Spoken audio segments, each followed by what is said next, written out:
adaan kula hadlay waxba aan hay soo eegin dadka qaar baa bisada salaakiin waxa isku arkaan libaax maxaa yeelay nafsadooda ku kalsooneen hadaan isku kalsooneen libaaxna ma tiid bisadna ma tiid u sameel fadhidaa taayida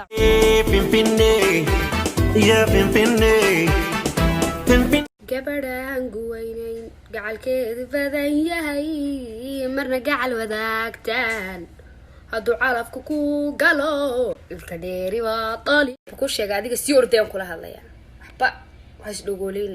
ifka haddaad waxba iigu qabanin oodi koolkoolin oodina jeclaanin oodina xushmeynin markaan dhinto meeshaan ku dhintay ha imanin hay oo ooyin lacag hay keenkeenin ifka dad waxba iigu tarin ma qalad xambaari si camal oo waxba qaar la ordeen please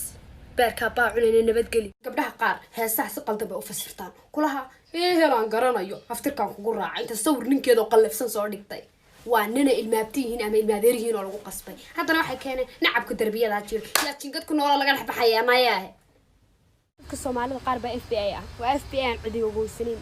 maad guursatay maad dhashay maad dhiiqay maad dhuustay war bandiina radio baad kureyga xaafada ee banaanka taagtaagan wiilal baanahay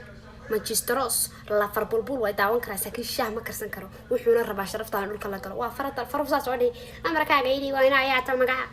laba ribaaxo magaca hooyadii ilooba xataa bab iyo babka gas waliga ayaa la umada la iska saaro cadawgana la isma jabiyo shaydaan baa dadka ku jira dadka hadaad iska saarto oo bb iska dhigto afufnaato waa la necab yahay waa la xamanay na waa lagu shaqeynaa iska aamusna iska qasalkan waa sunne haddii kala dibirsano dameer yahay dad hay isqaadsiinin war ama cuqdad hay isqaadsiin haddii lagu dilo oo qasi lagu shubo dhagaha oo kafan cad lagu xiro oo naxashka lagu saaro oo yaasiinka lagu akhriyo qof la ku ooyay adi uun ma tahay iska saaran wax fudud oo faras ahayn baa nacay anigu horta sideedaba